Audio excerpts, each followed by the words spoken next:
Dios invita al ser humano, mediante el mandamiento del sábado, grabado en piedra, a mantener una relación continua y estrecha con Él.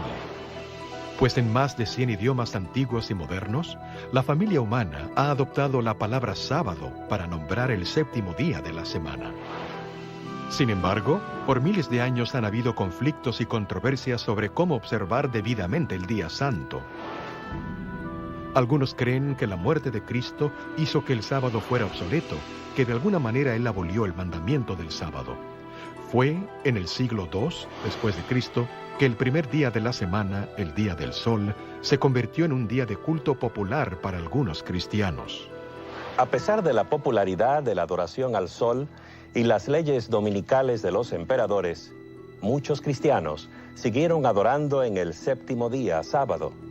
De hecho, fueron minoría las iglesias que abandonaron el sábado. Poco después, el domingo quedó establecido como parte del culto cristiano.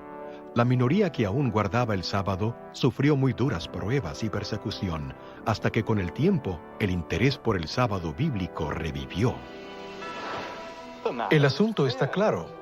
No se requiere otra cosa sino nuestro propio registro de días y semanas para terminar con la discusión.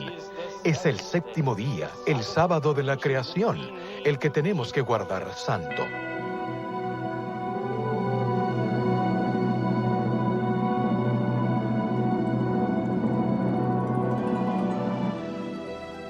Bien, aquí continúa el episodio final de la historia del sábado, un santuario en el tiempo.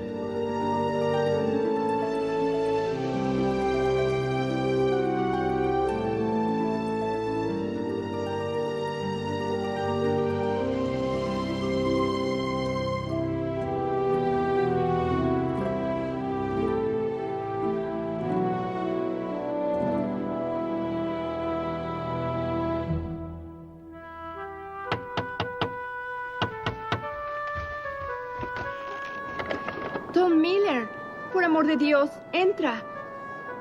Dame esa ropa mojada, debes tener frío. El gobernador me envió con un asunto muy urgente. Debo hablar con su esposo.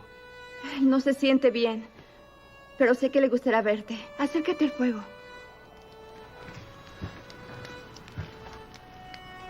Roger, despierta. Tom Miller está aquí de parte del gobernador Winthrop. Tom Miller, cuánto me alegro de verte. ¿Qué asunto te trae desde Boston en una noche como esta? El gobernador me envió.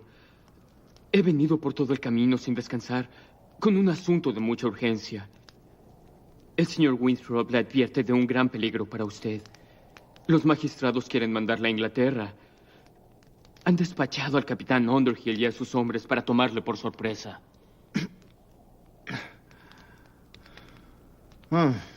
Con que los poderosos jueces no están contentos con haberme desterrado de la colonia. ¿No les importará que estoy enfermo? Mary, deme ese té especial, por favor. Vamos a ofrecerte algo, aunque es una mezcla amarga. Nos lo enseñaron los nativoamericanos, los bárbaros, como los cristianos los llaman. Pero somos nosotros los que hemos robado sus derechos innatos al ocupar su tierra, y todavía los llamamos bárbaros.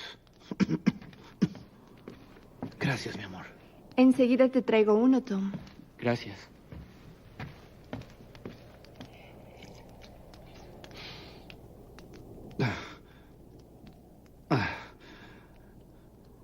Así que, al parecer, tienen temor de que yo encuentre refugio en este desierto y levante una multitud de disidentes y perturbadores del orden público. Ese es el plan de ellos. En pleno invierno, mandarme en un barco a Inglaterra. Quizá Inglaterra sea un buen cambio para usted. Más civilizado y todo. ¿Dijiste civilizado? Te diré lo que significa volver a Inglaterra. Significa caer en las manos del arzobispo William Laud. Recuerdo muy bien cuán civilizado fue cuando condenó a Alexander Layton por seguir su propia conciencia. ¿Layton? ¿No oíste de él? Nunca hubo tan buen cristiano. En la Inglaterra civilizada, William Laud, fingiendo actuar con afecto cristiano, lo condenó a 36 latigazos en la espalda desnuda, a cortarle las orejas, a partirle la nariz y a marcarle la cara. Luego nuestro cristiano lo hizo poner en el cepo a merced del hielo y la nieve. Se supone que mis crímenes son mayores que los de él. Voy a ser despojado de mi hogar y mi familia. Por defender la libertad. Por predicar el evangelio de la libertad. Por proteger los derechos de todos, aún los del indígena. Tom Miller,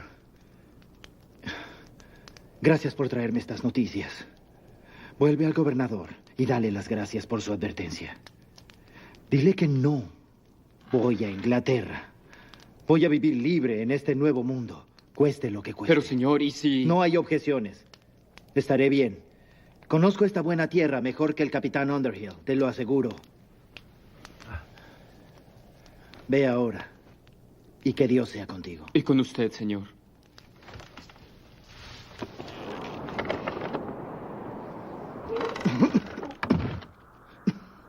Es un buen mozo. Mary, estas cosas que habías preparado, las necesito ahora. Voy a partir ahora mismo. ¿Esta noche? Estás enfermo. Salir en esta tormenta será tu muerte. Será mi muerte si Underhill me atrapa aquí. Debo estar muy lejos antes de que él y sus hombres lleguen. Las cosas, por favor. Aquí las tengo. No sé qué es peor, que Underhill te atrape o que te sobrevenga la muerte en esta tormenta. Voy a correr ese riesgo cualquier día. Por lo menos, despídete de las niñas. Te van a extrañar mucho. Y yo también. No las despiertes. Pensaré en ustedes en todo momento. Y si Dios quiere, nos reuniremos muy pronto. Debo irme ya.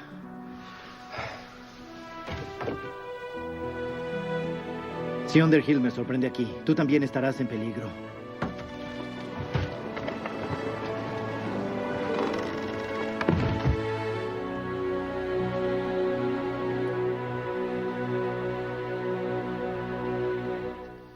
Era en enero de 1636, cuando Rogerio Williams dejó su hogar desafiando la gélida temperatura de ese invierno en la Nueva Inglaterra. Su huida era un acto de desafío contra un régimen represivo. Ese fue un momento definidor en la causa de la libertad religiosa y había de tener un impacto significativo en la historia del sábado como día de reposo. Les saluda Frank González. Bienvenidos a la parte número 5, el capítulo final de la serie titulada Un santuario en el tiempo. Los historiadores y biógrafos describen a Rogerio Williams como un hombre de firmes convicciones, tierno corazón y una voluntad de acero invencible. Creía apasionadamente en los derechos individuales de todos los seres humanos y recomendaba la separación de la Iglesia y el Estado. Esto era un concepto verdaderamente radical en un mundo en el cual la religión se hacía cumplir por medio de legislación civil. Después de su huida de Salem, se abrió paso hacia el sur a través de la selva sin caminos, sobreviviendo de lo que podía recoger o desenterrar en el bosque. Eventualmente halló refugio entre las tribus de indios norteamericanos que vivían en la bahía de Narragansett. Sus enemigos deben haber estado felices de haberse deshecho de él, pero su familia y sus amigos estaban ansiosos de saber si había podido sobrevivir los duros meses del invierno.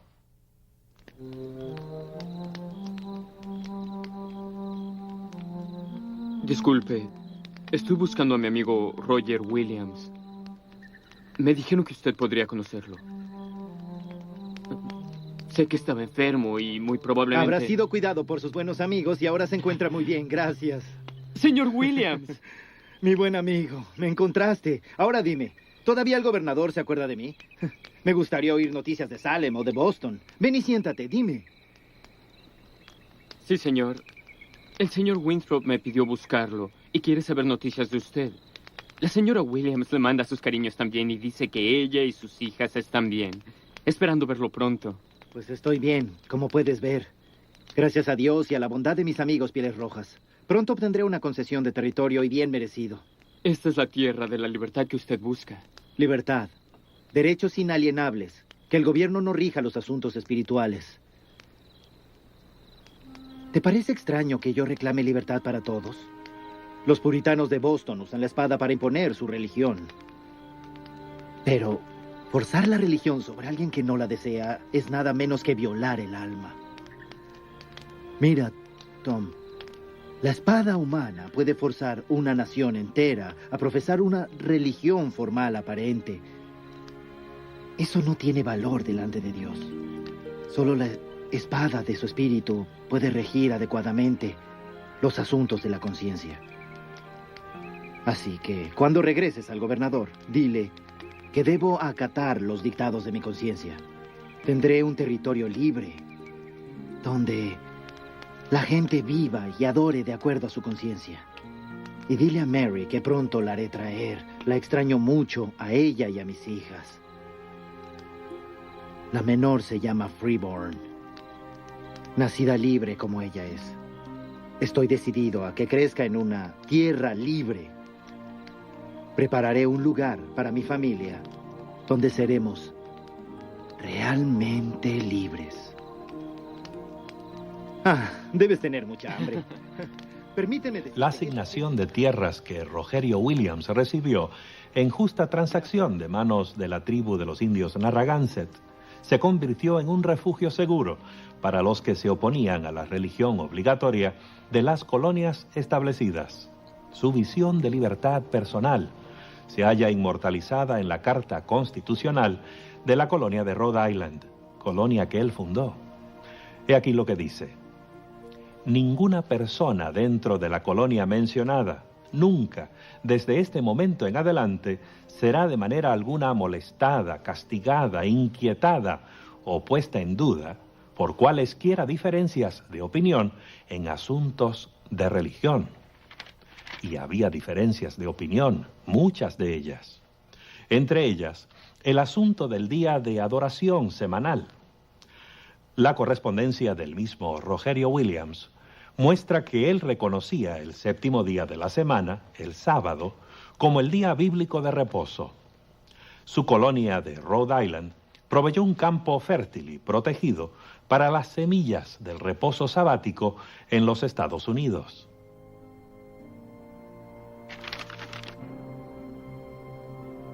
Cuando llegaron a Inglaterra las noticias de la nueva y radical colonia de Rogerio Williams, levantaron muchas críticas en Inglaterra, pero a muchos les resultó atractiva la promesa de ser libres de la tiranía religiosa y estuvieron dispuestos a desafiar el mar y las selvas de la frontera en su búsqueda de libertad.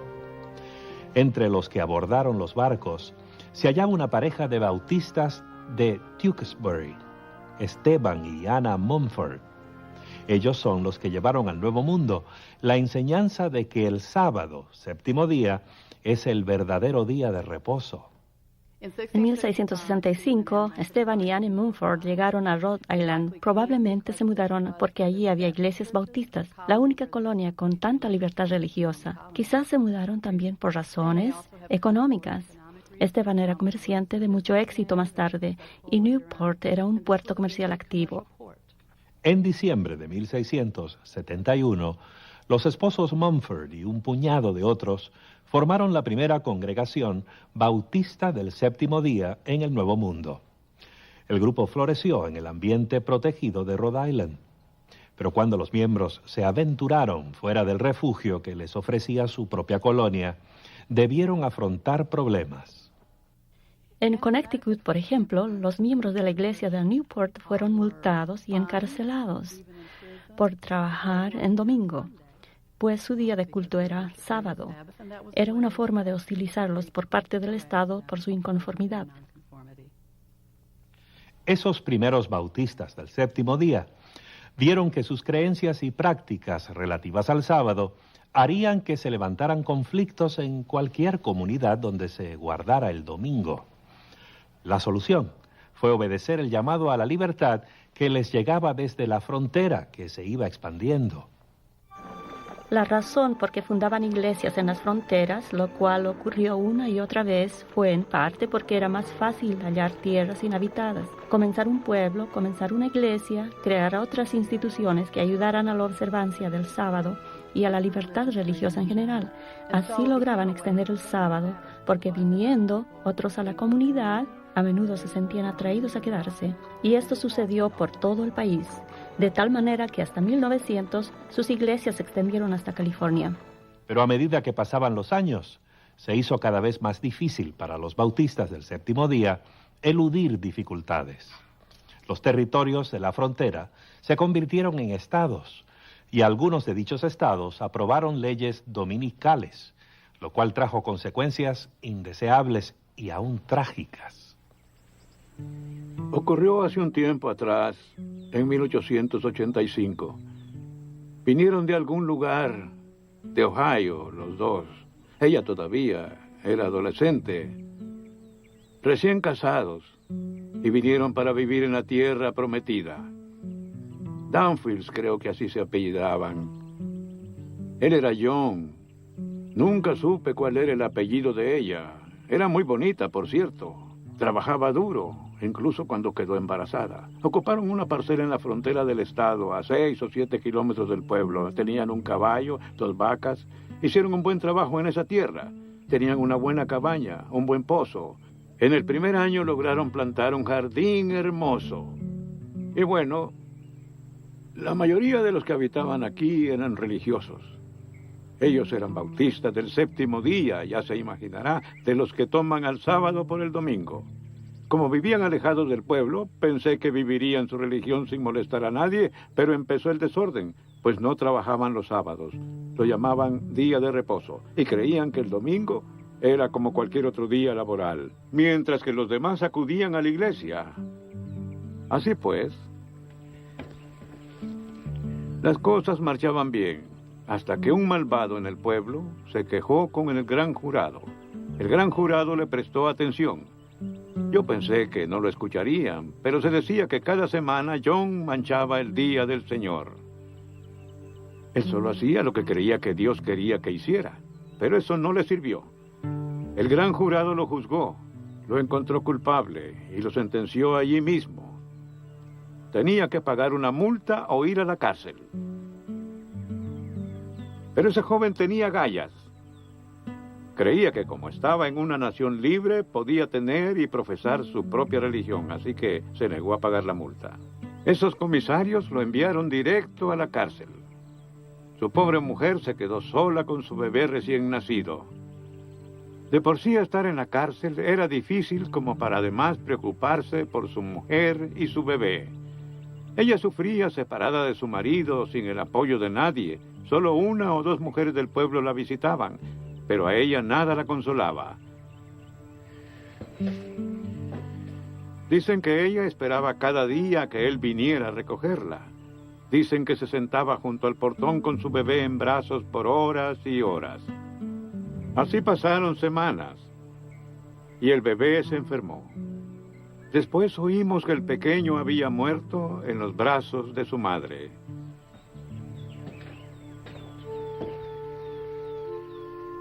Fue doloroso verla a ella y a las pocas personas del pueblo enterrando a ese pequeño. Su marido en la cárcel, incapaz de consolarla. Él tampoco sin consuelo. Esa pobre muchacha se consumió en la tristeza. Lloraba día y noche.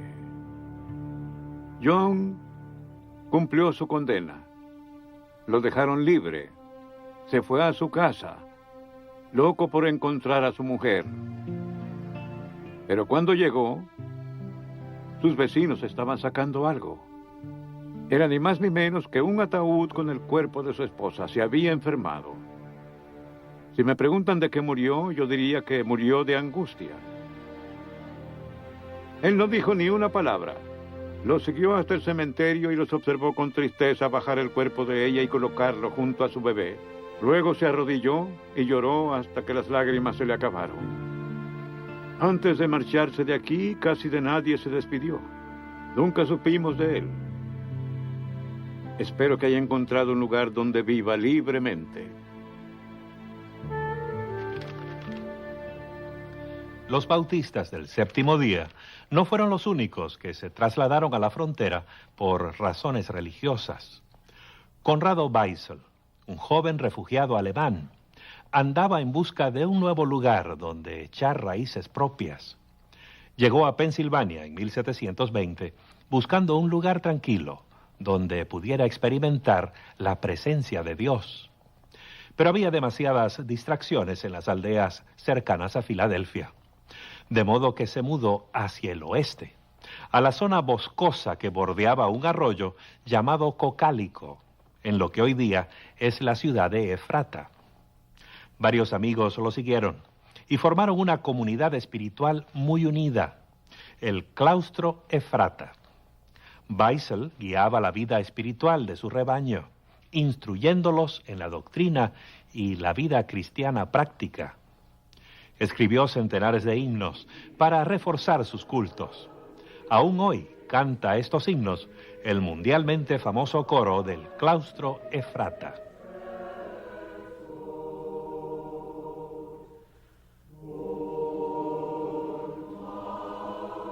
La vida era austera.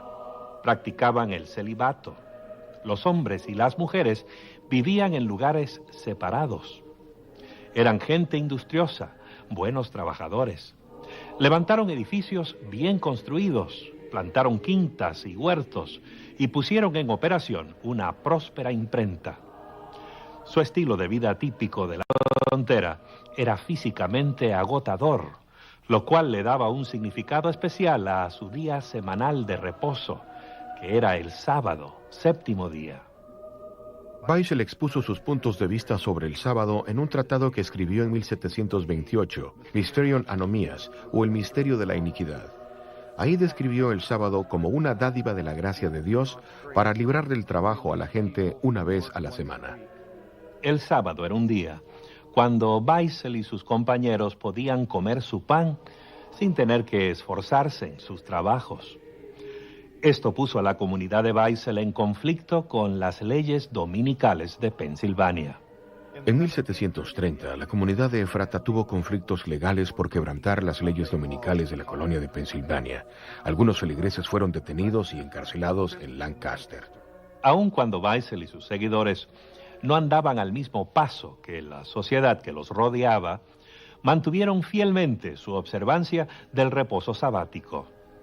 Es que no se trataba solo de un día para descansar. Según su criterio, representaba una realidad eterna. Además, creía que la venida de Cristo y el milenio daban la esperanza de un sábado eterno. Por tanto, toda vez que la comunidad observaba el sábado, anticipaba el retorno de Cristo y lo que sería el descanso eterno.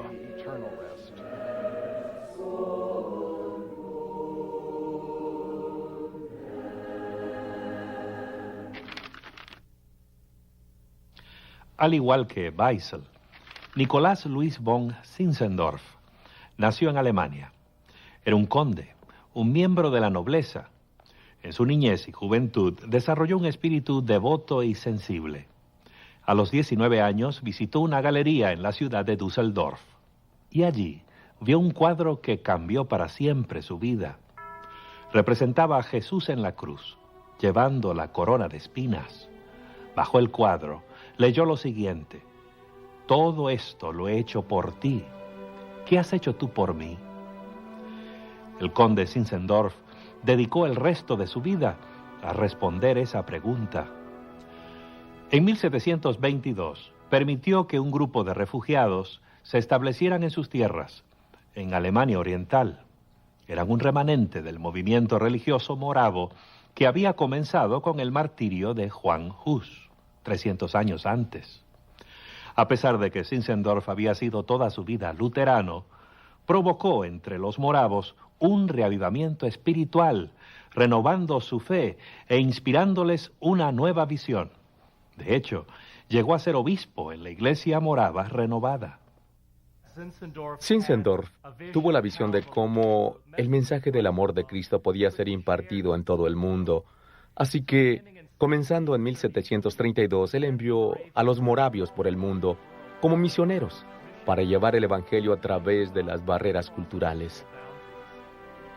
9 años más tarde, en 1741, llegaron a Pensilvania algunos misioneros de Zinzendorf, con la intención de abrir obra entre los indios de Norteamérica.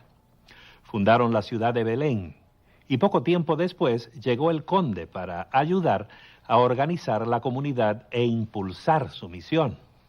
Nicholas Zinzendorf pensaba que los nativoamericanos eran las 10 tribus perdidas de Israel. Así que, para que ellos se convirtieran en verdaderos cristianos, necesitaban entender el patrimonio judío también, lo cual ciertamente incluía la observancia del sábado. Zinzendorf sentía que el sábado era común para todos, sin importar de dónde eran, algo internacional. Era una celebración que podía ser observada por todos, y sentía que si él podía presentarlo a todos, hacer de ello una práctica común, podría conducir a todos a la hermandad de Cristo.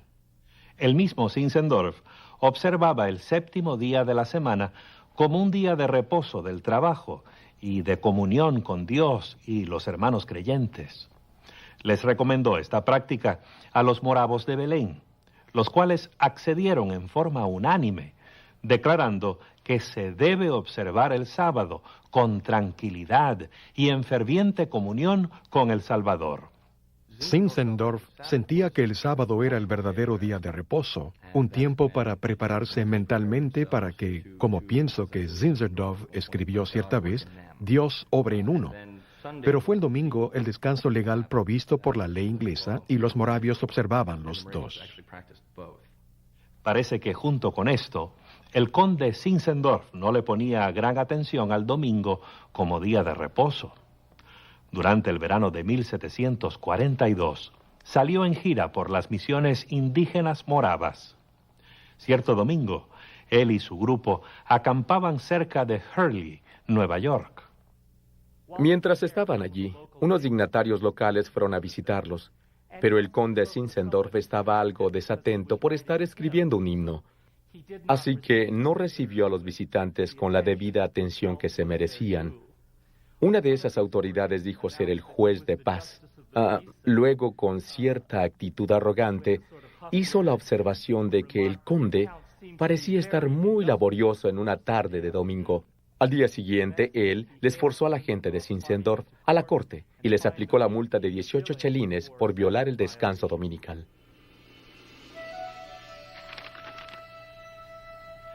Al comienzo del siglo XIX, la mayoría de las iglesias protestantes de América rebosaban de optimismo. Muchos creían que estaban en vísperas de un milenio de paz, pero no todos estaban de acuerdo. Un ex agnóstico llamado Guillermo Miller propuso una idea diferente e inquietante. En vez de un milenio de paz, él veía al mundo avanzando hacia una crisis cataclísmica, el fin catastrófico del mundo actual y de todo lo que contiene. Miller y sus colegas examinaron con cuidado las profecías bíblicas usando métodos de interpretación que los estudiosos de la Biblia habían usado durante siglos. Llegaron a la conclusión de que Jesucristo volvería en gloria a la tierra en 1844 con un vasto ejército de ángeles celestiales. Millares de personas, mayormente en la Nueva Inglaterra y Nueva York, aceptaron la idea y se unieron a Guillermo Miller y los demás en preparación para la gran culminación de la historia. El cemento que los unía era su creencia en la segunda venida de Cristo. Nada más valía la pena, ni sus granjas, ni sus negocios, credos individuales o tradiciones. Y ciertamente no les interesaba cuál día fuera el verdadero para reposar. Y es precisamente aquí donde los bautistas del séptimo día reaparecen en nuestro relato. A principios de los 1840, los bautistas del séptimo día tuvieron el nuevo énfasis evangelístico de compartir el sábado con los demás creyentes, especialmente los bautistas que no guardaban el sábado. Así que publicaron una serie de tratados, los publicitaron y los llevaron de lugar en lugar. Los miembros procuraron influenciar a quienes les rodeaban. Pero Para su chasco, vieron que nadie parecía interesarse. Nadie les prestó atención. Pero cerca del pueblito de Washington, Nueva Hampshire, cierta dama bautista del séptimo día decidió que era tiempo de hacer que alguien pusiera atención. Se llamaba Raquel Oakes Preston, y el que puso atención fue Federico Wheeler, un predicador millerita. Pastor Wheeler, qué bueno que vino. Por favor, deme su abrigo y puede dejar esos zapatos mojados ahí en la puerta. Hermana Oakes, me intriga por qué me llamó urgentemente. Espero que no haya problemas con usted ni con su hija. Nada de eso, pastor. Pase a la sala de visitas. Estoy ansiosa de hablar con usted. Prepara un té para nosotros, por favor. Siéntese aquí, por favor. Bueno, espero que usted y su familia estén bien, aunque usted está casi siempre lejos. Sí, hermana, la familia está bien. De todos modos, no hay mucho que hacer en la finca este año, ya que el señor vendrá dentro de pocos meses. Eso podría ocurrir, pero como siempre debemos prepararnos para el futuro. En caso de que él no viniera antes del próximo invierno, ¿no cree usted? Supongo que esa posibilidad existe, Bien, pero... permítame decirle por qué estuve intranquila en los servicios del domingo pasado y por qué estuve ansiosa de tener este encuentro con usted. ¿Recuerda su sermón antes de participar de la Cena del Señor? Claro. Fue mi mensaje habitual para el servicio de comunión. La necesidad de la debida preparación para no tomar el cuerpo y la sangre del Señor indignamente. Usted nos dijo que si alguien estaba desobedeciendo conscientemente los mandamientos divinos, no era digno de participar de la Cena del Señor. Me halaga el que usted haya prestado atención. Sin embargo, no estará en desacuerdo con mi sermón, ¿no es cierto? No, por el contrario, estoy de acuerdo de todo corazón. Inclusive diría que más de acuerdo que usted mismo. ¿Cómo? Creo, igual que usted, que es nuestro deber cristiano obedecer los mandamientos por amor a nuestro Salvador. Así que, cuando le oí decir esas palabras en la mesa de comunión, difícilmente me abstuve de ponerme en pie para objetar. Escuche esto. Acuérdate del día del sábado para santificarlo. 6 días trabajarás y harás toda tu obra, mas el séptimo es sábado para Jehová tu Dios.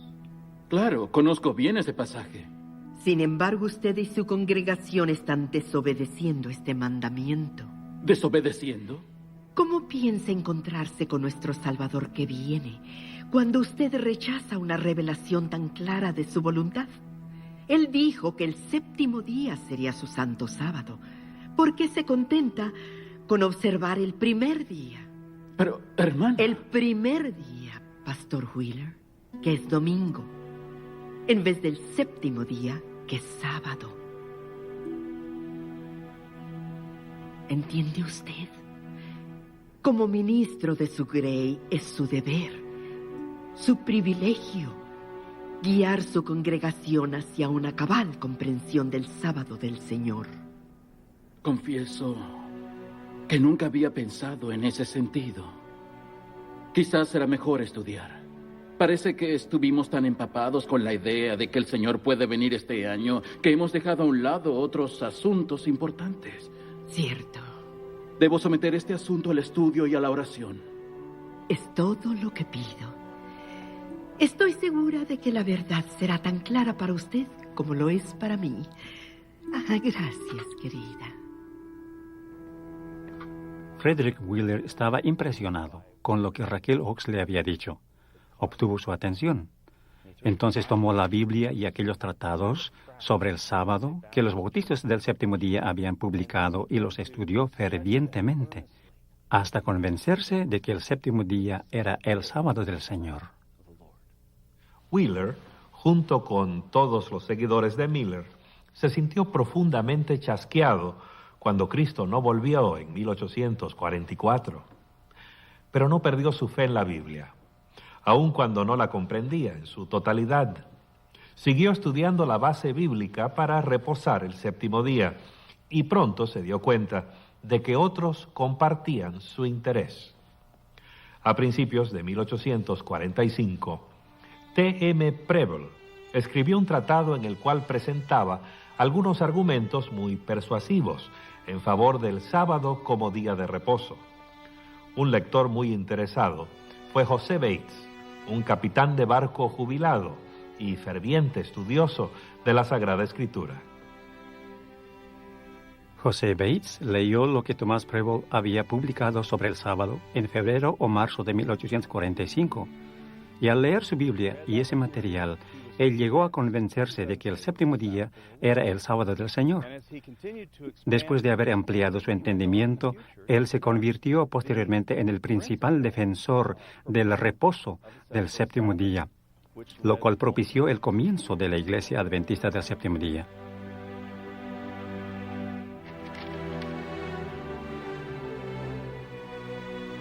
Mientras la doctrina del reposo sabático ganaba terreno en los Estados Unidos a mediados del siglo XIX, la revolución de Taiping se extendía por la China.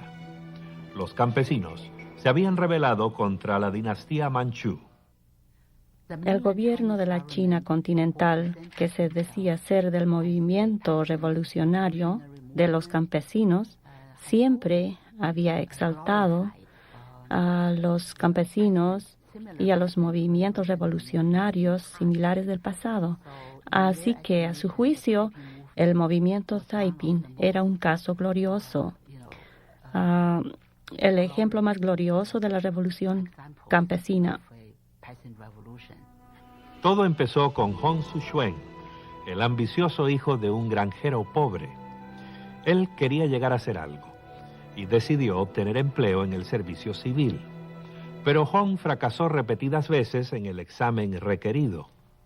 Algunos historiadores creen que fue tratado injustamente debido al prejuicio del gobierno contra la clase campesina.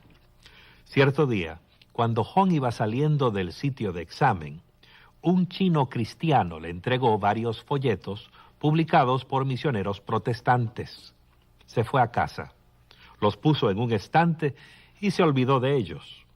Hong volvió a tratar de pasar el examen, pero un nuevo fracaso lo hizo caer en un estado de quebranto nervioso, un período de tinieblas y depresión, marcado por una serie de extraños sueños.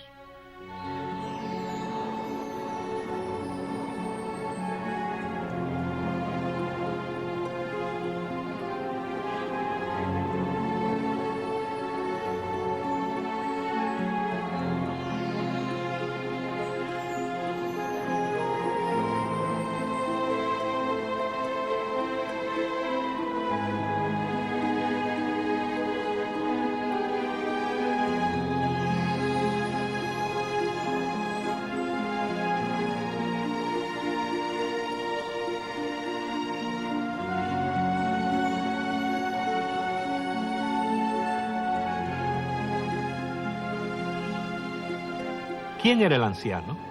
¿Qué estaba tratando de decirle? Las tradiciones chinas no les daban mucha importancia a los sueños, a menos que hubiera alguna clara conexión con la vida real. Hong no pudo discernir ninguna conexión aquí, de modo que los sueños lo dejaron un tanto confuso. Fue algún tiempo después de eso que un amigo lo visitó, después de las visiones, después de fracasar en los exámenes, y le dijo: «Oh, veo que tienes esos tratados, son muy fascinantes, ¿no es cierto?». A esa observación casual, Hong respondió: «Bueno, no los he leído». Entonces el amigo le dijo: «Pues creo que debes leerlos, te van a parecer atractivos». Los folletos llevaron a Hong Xiuquan a descubrir la Biblia y la revelación que hace el libro santo del Dios omnipotente y su Hijo Jesucristo. De súbito, los sueños empezaron a tener sentido. El anciano venerable que había visto era Dios. Ahora Hong empezó a ver el universo en forma radicalmente distinta de lo que había aprendido en las tradiciones budistas. Fue así que el sueño, los tratados y las enseñanzas bíblicas comenzaban a tomar sentido en su mente. Se formaba en él una visión cada vez más compleja de Dios, el Padre. Hong Xiuquan creía que el propósito de su vida era establecer el Taiping Tianguo, el gran reino de paz celestial. Su celo religioso consumió a la clase de los oprimidos campesinos, inspirando el movimiento revolucionario más importante del siglo XIX. Hong y sus seguidores publicaron y distribuyeron la Biblia, y hasta les exigían a sus soldados que se aprendieran de memoria porciones de ella. Yo creo que el aspecto más claramente cristiano del movimiento Taiping fue el haber puesto en alto los 10 mandamientos, y eso a pesar de tener ellos las 10 reglas casi idénticas a los 10 mandamientos. Los líderes del Taiping interpretaron en forma totalmente literal el 4º mandamiento y exigieron que se observara el día 7º de la semana como el día de reposo. Por cuanto el calendario chino no tenía semanas de 7 días, tuvieron que adaptar su rutina acostumbrada. Cada 6º día se levantaba una bandera para recordar al pueblo que se preparara para la llegada del día santo. El 7º día es el día santo del Padre Celestial. Por eso nuestro Padre Celestial ordenó que fuera el día de reposo y lo señaló como día de culto, un recordativo eterno de que la verdadera felicidad se otorga a las gentes por la gracia de nuestro Padre Celestial, a fin de que siempre tengan en mente la bondad del Padre Celestial. Los esfuerzos de Hong Xiuquan por establecer el gran reino de paz celestial nunca tuvieron verdadero éxito. Sí lograron él y sus seguidores liberar un 40% del imperio de las garras de la dominación manchú. Pero eventualmente los ingleses y otras potencias occidentales ayudaron a los manchúes a prevalecer. En 1864 aplastaron la revolución de Hong Xiuquan.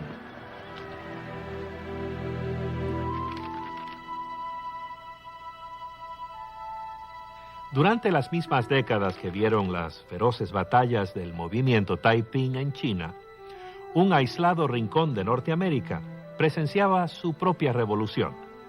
La historia es bien conocida por todo el valle del río Kobuk y el territorio adyacente. Allá por mediados del siglo XIX, por esos lares, vivía un indígena o inupiat llamado Manilik, hombre tranquilo y poco amigo de la ostentación, conocido como el profeta esquimal. Su historia ha perdurado de generación en generación. Una vez, cuando Manilik era muchacho, estaba buscando sus serpientes. Vio un lugar para descansar, entonces fue ahí y se sentó sobre un madero. Luego oyó algo extraño como Tatakiek. Tatakiek sonaba así. Significa padre e hijo, padre e hijo. Fue muchas veces al mismo lugar y oyó lo mismo una y otra vez. Otra palabra más, Isrumik Sukti, fuente de la inteligencia, fuente del pensamiento. Oyó eso una y otra vez. Decía muchas cosas extrañas y la gente pensaba que tal vez él estaba loco, pero era sabio, más sabio que Afatkuk, los chamanes. Alguna vez habló de gente extraña que vendría de lejos, toda de blanco, y luego decía, van a traer libros y la gente va a comprender estos libros y va a saber de Dios. Hablaba de canoas que volarían en el cielo, de gente que iría en canoas sobre las aguas sin remar. Por eso pensaban que estaba loco. Los chamanes pienso que tenían miedo de él o tal vez estaban celosos porque él siempre rompía sus tabúes. Una vez en Kotzebue, 2 de ellos querían deshacerse de él. Él les dijo, puedo tragarlos a los 2, pero no lo hizo. Ellos quisieron destruir su espíritu mientras dormía, pero su luz interior era muy brillante. No podían acercarse. Otra cosa, hablaba de reposar en el 7º día. Ponía un poste enfrente de su carpa cada 7º día y decía, en este día yo descanso. La gente decía, ¿por qué descansas? Eres un flojo, por eso no estás haciendo nada. Él les respondía que vivía por los mandamientos del abuelo. Abuelo, eso significa Dios. Sí. Después de su muerte, perdura el impacto del mensaje y el ejemplo de Manilik. Roberto Muluk, director ejecutivo de la comunidad nativa Nurvik, vive y trabaja en el valle del río Kobuk, donde trabajara Manilik. Ciertamente, Manilik estuvo allí e hizo algunas predicciones de que en el futuro los esquimales tendrían la capacidad de volar en el aire en algún tipo de máquina. No sabía cómo iba a ser, pero sabía que tan solo se necesitaría estar sentado mientras se volaba. La otra predicción la hizo mientras estaba sentado en un bote diciendo: algún día usted va a estar sentado en este bote aquí sin poner ningún esfuerzo, pero va a estar moviéndose velozmente. Además de predecir el futuro, a Manilik le preocupaba la vida cotidiana de su pueblo. Temiendo el siniestro poder de los chamanes, esquimales que vivían bajo los diversos tabúes que prevalecían en su cultura, Manilik vio que eso hacía que la vida se les hiciera innecesariamente difícil. Se dedicó entonces a debilitar la influencia de los chamanes, enseñándole a la gente que no era peligroso ignorar los tabúes. Y no se limitó a hablar, sino que dio el ejemplo, quebrantándolos públicamente él mismo. Un tabú particular era que no se podía comer cierto tipo de fresa silvestre en el verano. Entonces él iba donde ellos para decirles que por qué tenían miedo de comerlo. Luego él comía algunas fresas silvestres y les decía que no le pasaba nada. Así todos le miraban por largo tiempo esperando cuándo moriría, pero no le pasaba nada. Una y otra vez comprobó que había un poder mayor que el de los chamanes. Cuando los confrontaba, los brujos se daban cuenta de que estaban ante una fuerza superior, pero él se apresuraba a confesar que su sabiduría y protección venían de arriba, de alguien que él llamaba el abuelo. Era el abuelo quien le concedía poder sobre los chamanes. Era el abuelo quien le mostraba el futuro. Era el abuelo quien le indicaba cómo enseñarle a su pueblo a vivir sin temor. Y fue también el abuelo quien le enseñó a reposar el día sábado.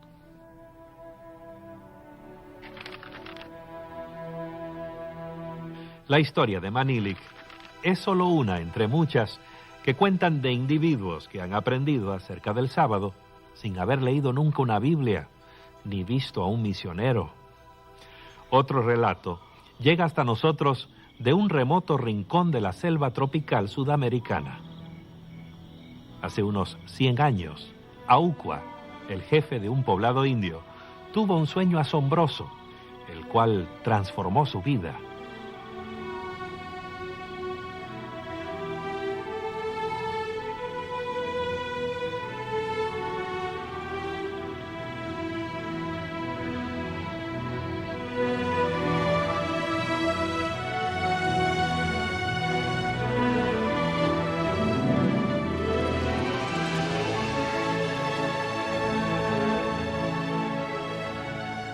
El visitante le dijo muchas cosas a Aucua.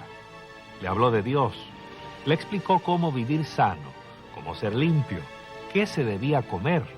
Le enseñó cantos y profecías y, por supuesto, le habló del sábado. El visitante, a quien Aucua llamaba el que resplandece, le habló también de un hombre que llegaría a su aldea llevando un libro negro. En el pequeño poblado de Parima, en la Guyana Oriental, nos encontramos con los descendientes de Aucua. Todavía recuerdan el sueño y el resplandeciente visitante de Aucua. Se parecía a Dios. Creían que Dios le estaba hablando, porque en su sueño alguien le hablaba. Creían que ese alguien era Dios. Él les habló del sábado, que era un día santificado, que ningún trabajo debía hacerse en los sábados, ningún tipo de actividad, sino solo hacer culto. Aucua decía: no pesquen, no labren la tierra, quedémonos juntos para adorar a Dios en este día sábado. En aquellos tiempos solían amarrar nudos de cuerda cada semana o cada mes. Cada día desataban uno para el primer día, para el segundo, hasta el sábado. Así sabían qué día era el día de reposo. Una especie de primitivo calendario semanal, pero digno de confianza. todavía funcionaba varios años después, cuando un solitario misionero se abrió paso hasta el poblado de Auqua. Llevaba consigo una Biblia, el libro negro, tal como en el sueño de Auqua. Lo que encontró era extraordinario. En vez de la típica tribu primitiva de la selva, los habitantes de la aldea se veían limpios y sanos. Además, observaban fielmente cada sábado como el día de reposo, costumbre que sus descendientes siguen practicando hoy.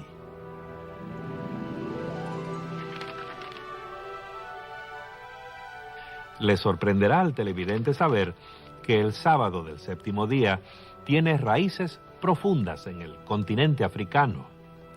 Veintenas de iglesias independientes han surgido entre los pueblos africanos desde la llegada de los misioneros protestantes en el siglo XVIII. Estos grupos nativos, fundados y dirigidos por africanos, comparten un trasfondo común. Sidney Davis, experto en el cristianismo africano, explica: el movimiento de iglesias independientes de África es un modo de desligarse del imperialismo occidental, de la imposición de la cultura occidental sobre África. Eso es agradable para ellos porque pueden expresar la cristiandad en el marco de su propia experiencia en vez de hacerlo en el marco de la cultura impuesta. No debe sorprendernos ver que se haya esparcido tanto la observancia del sábado. El concepto del reposo sabático se expresa a través de diversos idiomas y tradiciones del África. Y no me refiero únicamente a la antigua cultura cristiana de Etiopía que presentamos en la cuarta parte de nuestra serie. La tribu KwaZulu Natal adoraba a un dios cuyo origen no se podía trazar.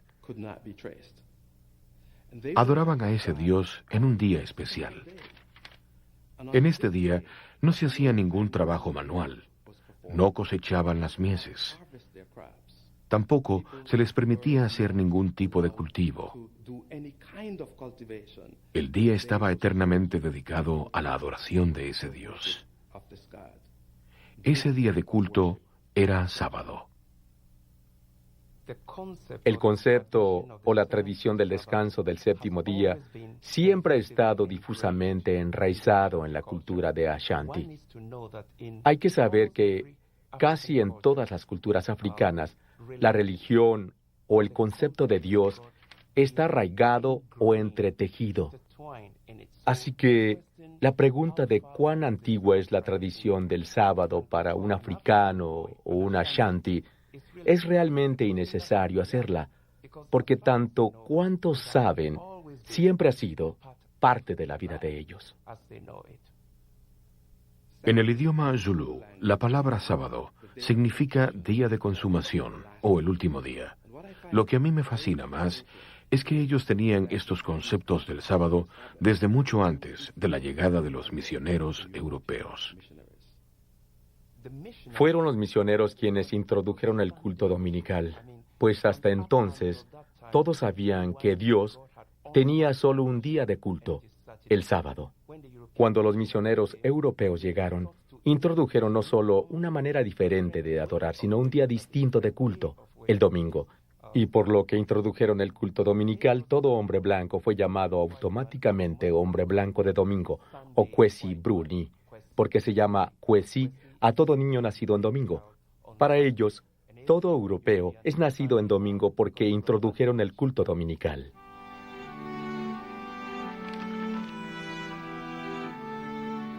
En América, la tradición que establece el domingo como un día santo ha caracterizado la vida religiosa durante siglos.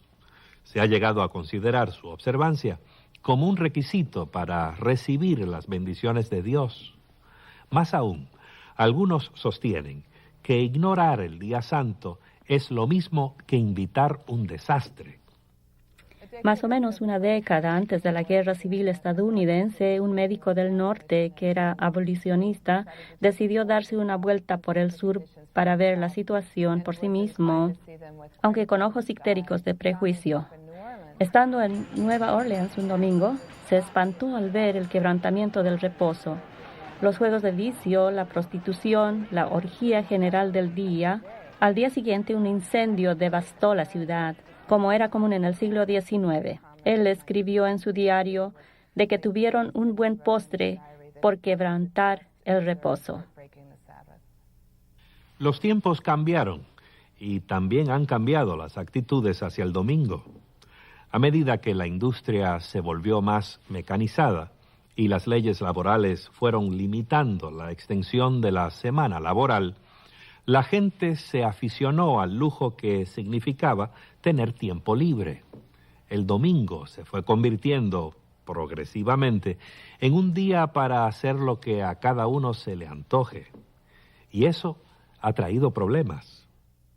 El problema era que se ponía la marca del dólar al domingo por causa del feriado y recreación. Vale decir que las actividades recreativas de los juegos deportivos, los teatros, los parques recreacionales, todas las actividades recreativas resultaban muy lucrativas y muchos empresarios lucraban de esas actividades.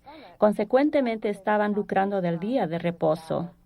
Según muchos líderes religiosos, la secularización del domingo es un paso gigantesco en la dirección equivocada. Surgieron voces fuertes e influyentes que exigían más leyes que limitaran la actividad comercial y aún la conducta privada en el domingo.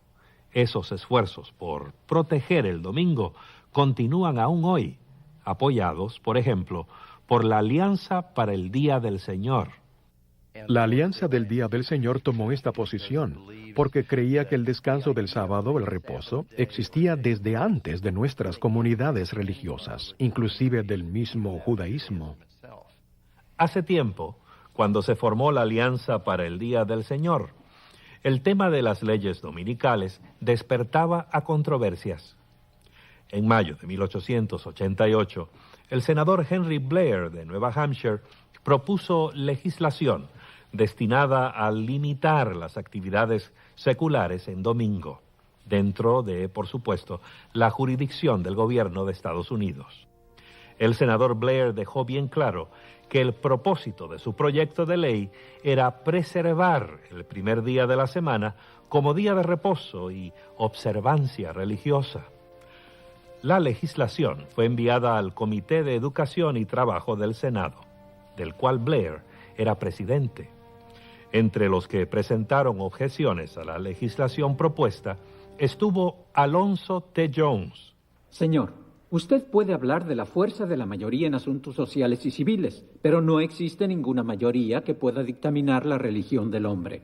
No en esta nación, no bajo nuestra Constitución. Señor Jones, usted no parece reconocer la responsabilidad del Estado de velar por el bienestar de la sociedad. Senador, es usted quien no reconoce la clara distinción entre la responsabilidad del hombre con el Estado y su deber hacia Dios. Lo primero debe acatarse bajo la fuerza de la ley. Lo segundo debe ser cumplido solo bajo la fuerza del amor. Y eso, libre y voluntariamente. Ninguna ley puede regir el amor. La ley del Estado debe proteger a la gente para que cumpla con su deber hacia Dios. Nuestra ley dominical está escrita para preservar el Día del Señor, que es un beneficio para el pueblo. Es un buen objetivo, senador Blair, pero completamente innecesario. Nuestra Constitución ya reconoce los derechos de la gente respecto a su religión. La ley dominical suya no añade nada sobre nuestras libertades fundamentales, excepto restricciones. Temo, señor, que usted no ve las realidades actuales.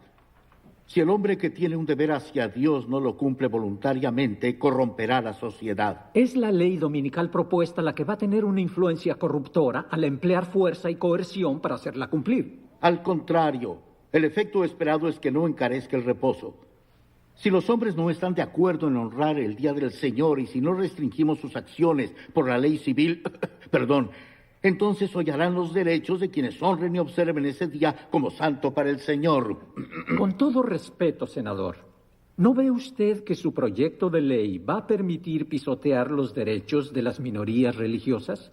¿Quiere usted volver al tiempo del oscurantismo cuando la Iglesia y el Estado se unieron para forzar a la gente a violar su conciencia y someterla a la religión oficialmente establecida? Señor, esa es una comparación sin mérito. Nuestra ley dominical es para beneficio de toda la sociedad.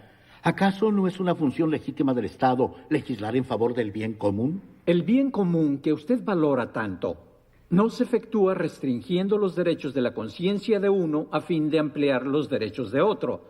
Se efectúa mejor por las libertades sobre las cuales esta república fue fundada. La coerción religiosa auspiciada por el Estado desprecia la intención de los fundadores.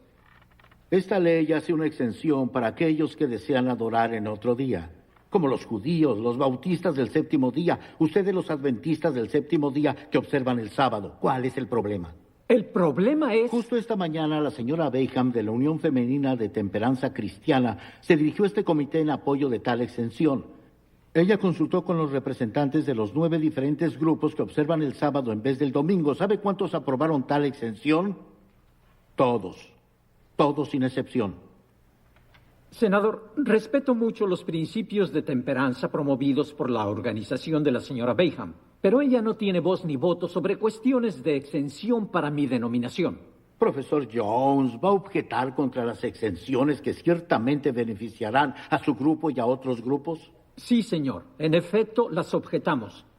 La cláusula de exención no cambia el proyecto de ley como para modificar nuestra oposición. El principio es, senador, que si la ley fuera justa y perfecta, la exención no sería necesaria. Además, una cláusula de exención no es otra cosa sino una cláusula de tolerancia encubierta. La tolerancia no es libertad, es simplemente una forma de condescendencia, la mayoría teniendo paciencia con las opiniones y convicciones de la minoría. Nuestra Constitución no garantiza la tolerancia, sino los derechos de nosotros, los ciudadanos estadounidenses. Profesor Jones, sin ceder en mi opinión, permítame hacerle otra pregunta. ¿Cuál sería su reacción si escribiéramos de nuevo esta propuesta como ley de reposo sabático y no dominical? Supongo que usted tomaría una posición diferente. Al contrario, senador, toda ley que intenta forzar la conciencia es abiertamente anticristiana y anticonstitucional por naturaleza. Por tanto, senador, estamos en contra de toda ley dominical que se haya legislado, desde la primera decretada por Constantino hasta esta que usted está proponiendo. Y si usted cambia de una ley del domingo a una del sábado, igual nos opondremos firmemente.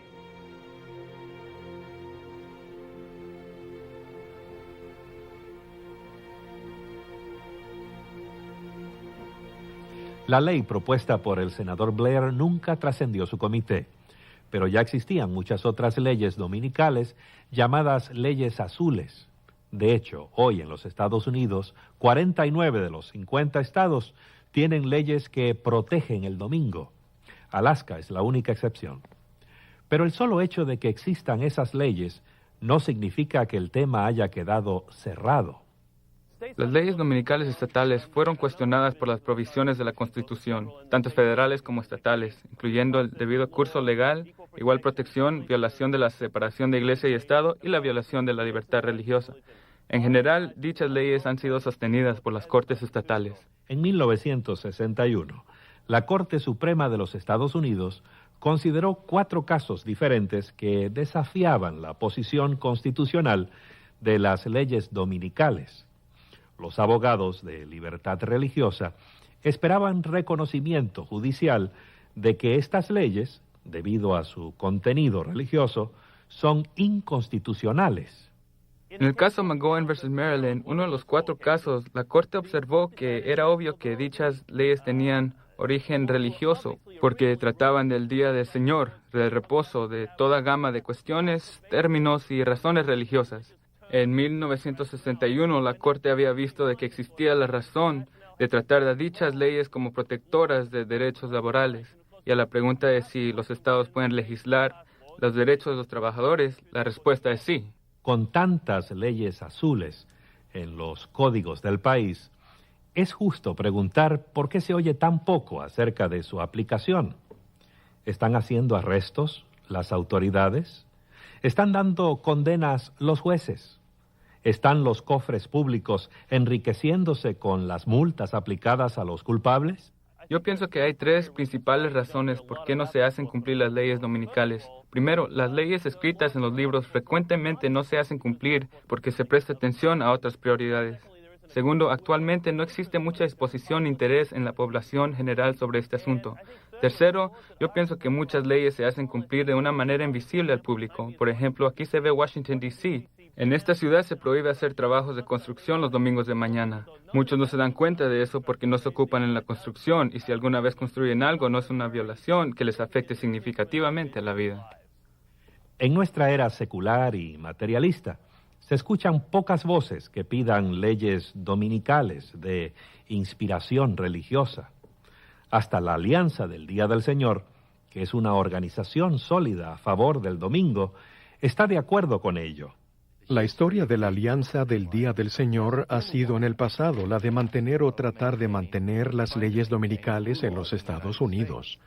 Hemos llegado a un punto donde sentimos que esto es una aproximación retrógrada. La legislación puede ser útil, pero nuestra finalidad es promover un entendimiento cultural de importancia psicológica y sociológica de la actualidad, lo cual tiene claramente sólidas columnas religiosas y teológicas cristianas. La experiencia demuestra que en asuntos de religión, la persuasión es mejor que la fuerza. Sin embargo, aún hoy no es raro que la gente que guarda el sábado se tropiece con leyes que restringen la libertad de ejercer su religión. En 1982, yo era empleado de tiempo completo en el Departamento de Alimentos y Agricultura del Estado de California. Kwasi había solicitado la posición de inspector de la planta de cuarentena en el Departamento de Agricultura de California. Él fue nombrado para el puesto y decidió darse una vuelta por el lugar antes de presentarse al trabajo. Cuando llegué, supe que había sido puesto en lista para trabajar en sábado. Entonces, llamé la atención del supervisor sobre este asunto. La persona que estaba a cargo de esa localidad le dijo: si no estás dispuesto a trabajar en los sábados, yo no voy a dar curso a tus documentos y el Departamento de Agricultura no te va a emplear.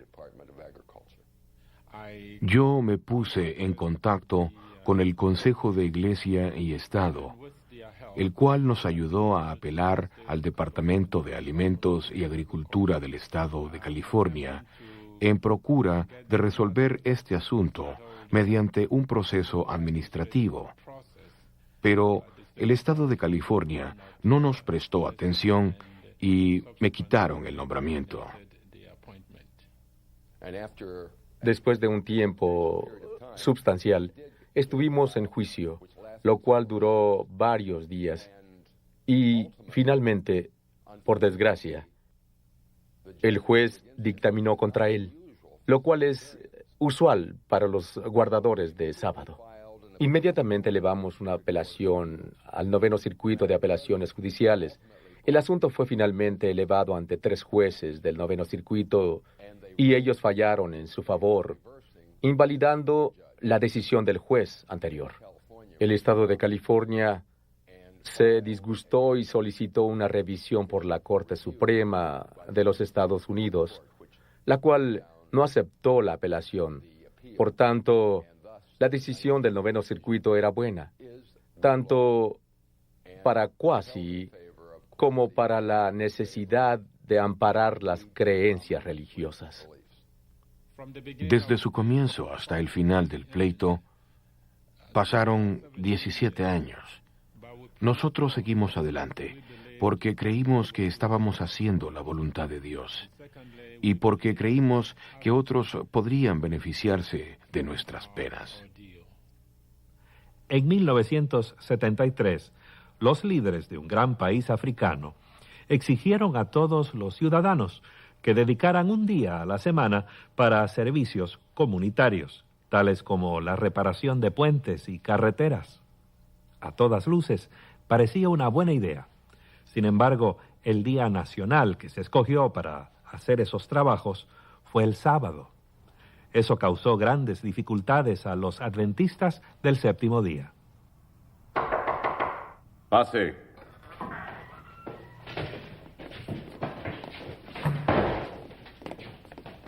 Señor, aquí está Gideón Kidenda. Sí, Kidenda. Gracias por venir, ciudadano Kidenda. ¿Dónde lo hallaron? ¿Qué estaba haciendo? Estaba en su iglesia junto con los otros, 50 o 60 personas. Él estaba al frente orando. Nosotros éramos solo 2, así que no pudimos traerlos a todos. Tratamos de hacerle entender para que él les dijera que se fueran de la iglesia. ¿Y ellos están todavía en la iglesia? Sí, primero quisieron seguirnos. Les dijimos que se fueran a trabajar, pero se fueron directo a la iglesia. Bien.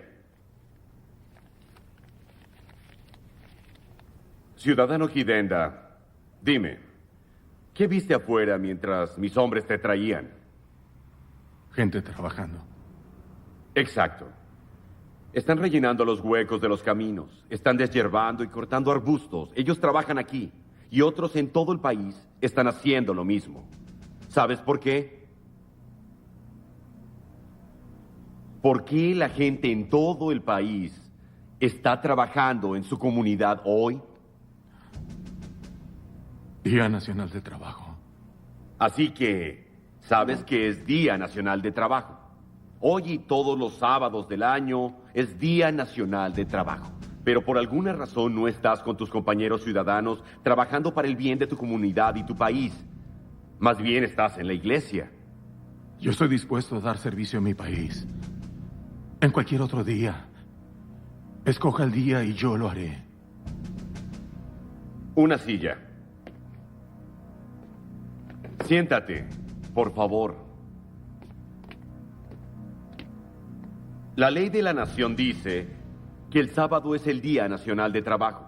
Así que ese es el día cuando trabajaremos en la comunidad. Eso te incluye a ti y a toda la gente en tu iglesia. Tú eres su líder. Tienes que decirles eso. Aunque les diga, no van a hacerlo. No en sábado. El sábado es día de reposo para Dios. Diles que ahora eso ha cambiado. Que adoren a Dios en otro día. No puedo cambiar el día. El sábado es reposo de Dios, no mío. Es su mandamiento que lo guardemos. No puedo cambiarlo. Escúchame, Kidenda. Haz que tu gente se comporte como buenos ciudadanos o tú tendrás que pagar las consecuencias. Esta magulladura en tu cara será apenas una picadura de mosquito. Llévenselo y enciérrenlo. Señor, véame. Estos hombres me han golpeado. Mi sangre está en mi camisa y en sus manos. Me podrán golpear otra vez. Tal vez matarme. Pero eso no va a cambiar nada. No puedo decir a los miembros de mi iglesia que quebranten la ley de Dios. Ya veremos, Gideón Kidenda. Ya veremos eso.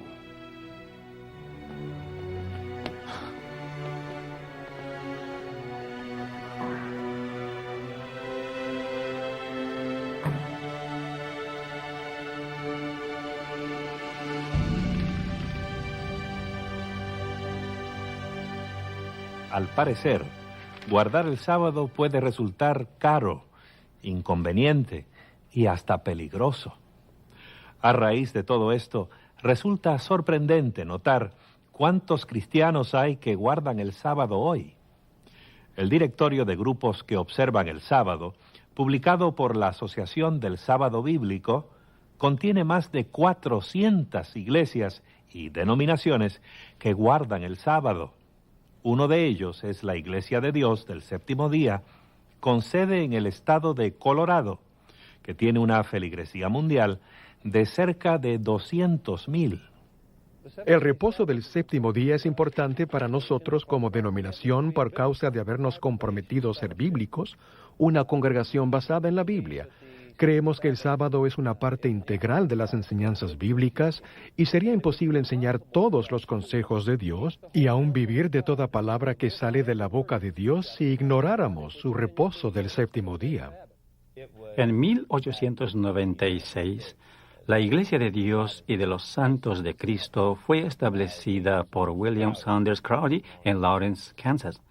Aunque era solo diácono bautista entonces, El profeta Crowdy recibió una noción divinamente inspirada de las claves de salvación, una de las cuales era los 10 mandamientos. Esto naturalmente lo llevó a la observancia del reposo del séptimo día.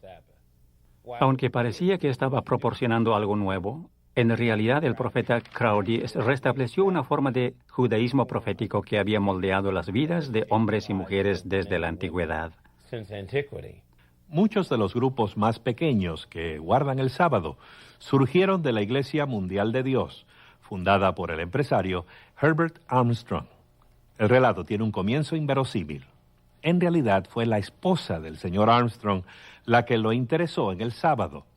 Esto sucedió en 1926. En Eugene, Oregon, una vecina convenció a la esposa del señor Armstrong de que debía guardar el reposo del séptimo día. La vecina le probó esto por la Biblia. Cuando ella le habló de esto a su esposo, Herbert, él se encolerizó, se enojó tanto que en cierto punto de la discusión le dijo a ella que se divorciaría si continuaba en este tipo de fanatismo. ¿Cómo lo llamó? Ella dijo, en vez de divorciarme, ¿por qué no lo averiguas y ves si estoy en lo cierto o no? Herbert Armstrong no se divorció de su esposa.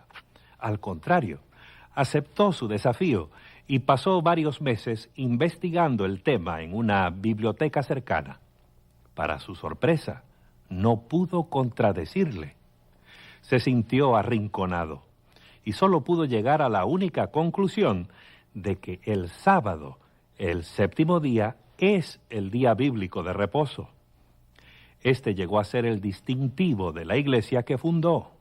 Herbert Armstrong murió en 1986. La nueva directiva de la Iglesia Mundial de Dios llevó a la denominación hacia un rumbo distinto, más en línea con la mayoría del mundo cristiano, que incluía el cambio de su día de adoración por el domingo. Estas alteraciones costaron a la Iglesia cerca de la mitad de su feligresía. Vemos un cuadro distinto en los adventistas del séptimo día, que son los preeminentes observadores del sábado. La feligresía mundial asciende a 13 millones, esparcidos en unos 200 países, y está creciendo con rapidez. Hay más de 54,000 congregaciones adventistas del séptimo día en todo el mundo, y cada semana se agregan 30 nuevas. Aunque su teología está arraigada firmemente en la tradición protestante, los adventistas del séptimo día han sido el objeto especial de la crítica, debido a su compromiso inflexible de observar el sábado bíblico. Algunos oponentes lo ven como una negación de la libertad cristiana en Jesús.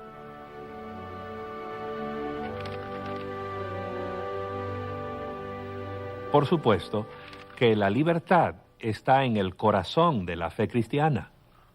Y algunos dicen que guardar el sábado es rechazar la libertad cristiana, que guardar el sábado es legalismo, una forma de ganar la salvación mediante la obediencia.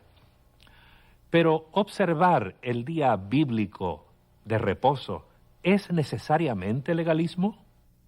Dios instituyó el sábado en la creación antes del pecado.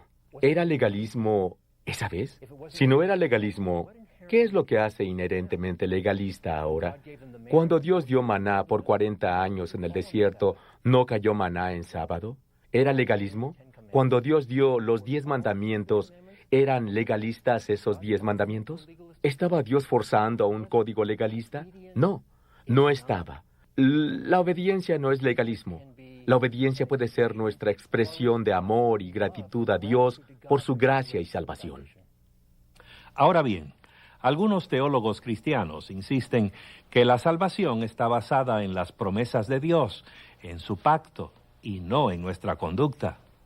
Dicen que guardar el sábado en obediencia al mandamiento no es necesario. Los adventistas, que también creen que la salvación depende en las promesas y el pacto de Dios, consideran, sin embargo, el día de reposo bíblico como otra bendición que el mismo Dios le ha concedido a la humanidad desde el Edén.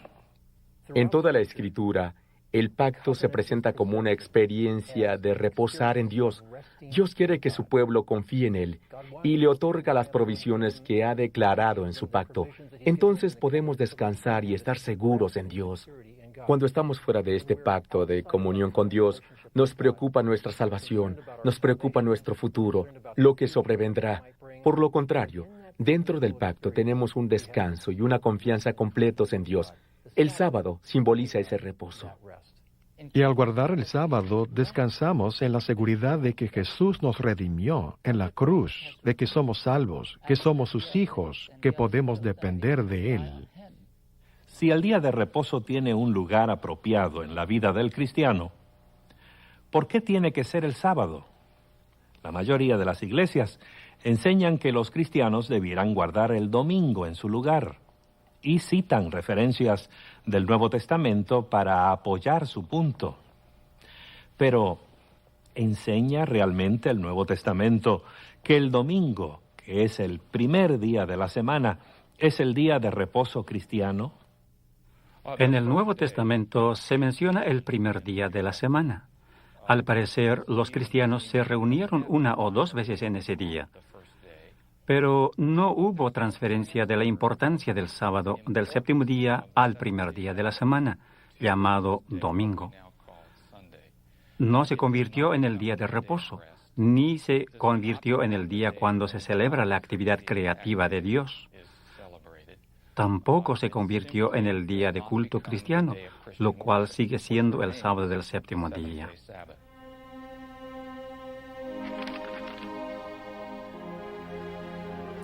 Según los registros bíblicos, las tablas de piedra donde Dios escribió los 10 mandamientos fueron colocadas en una caja de oro sagrada, conocida como el arca.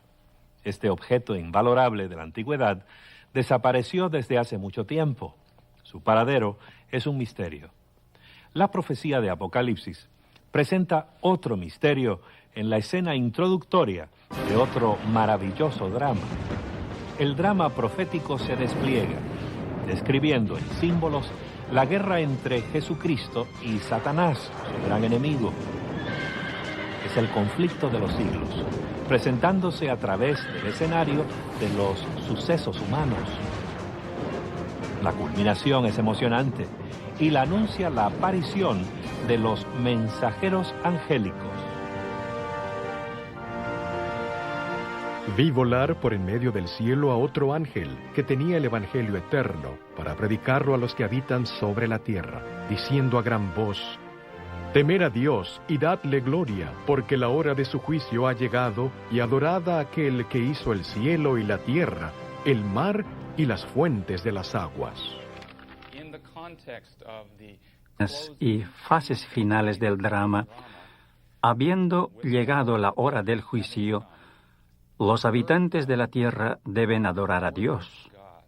Luego, Dios es descrito con el lenguaje del cuarto mandamiento, descrito como uno que creó todas las cosas.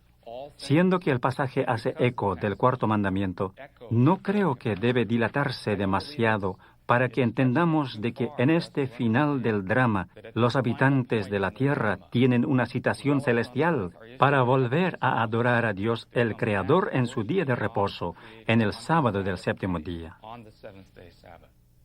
Vemos así que el sábado es parte del plan divino para sanar y ahondar las relaciones entre sus hijos.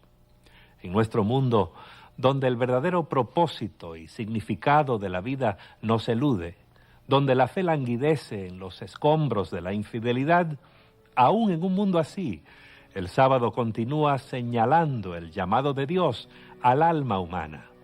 Las páginas perdidas de la historia han revelado el maravilloso drama de este día casi olvidado, el sábado, el día bíblico y santo de reposo y de sagrada adoración. Lo hemos localizado desde su mismo origen en los registros bíblicos de la creación, cuando Dios lo estableció para conmemorar su obra creativa y definir el ciclo semanal. Lo hemos encontrado a través de los tiempos de Jesús, cuyo ministerio lo infundió con nuevo significado, y hemos visto cómo ha estado vigente a pesar de las intenciones de regularlo, enterrarlo o prohibirlo. Hemos descubierto evidencia antigua del sábado en diversos lugares, como Irlanda y Etiopía, donde sobrevivió durante siglos de oposición y ataque. Lo hemos visto reanudado en las enseñanzas de los primeros anabautistas y los hombres del séptimo día ingleses. Lo hemos visto preservado frente a la persecución y el martirio. Lo hemos visto restaurado ante la atención mundial a medida que millares y millares de cristianos descubren por sí mismos el lugar que ocupa el sábado en una experiencia religiosa basada en la palabra de Dios. Por fin, la Biblia completa el cuadro del sábado, dándonos un anticipo de lo que será la vida venidera, el futuro en el universo perfecto. Escuchemos esto. Así como los cielos nuevos y la tierra nueva que yo hago permanecerán delante de mí, de mes en mes y de sábado en sábado, vendrán todos a adorar ante mí, dice el Señor. De modo que el sábado, el memorial de la obra de creación y redención divina, es parte de los designios divinos para el futuro de la raza humana. Desde la tierra, tal como salió de la mano del Creador, hasta la tierra nueva, perfectamente restaurada, el sábado permanece como el santuario del tiempo, trascendiendo la historia y proyectando su promesa de reposo hacia el futuro y la eternidad.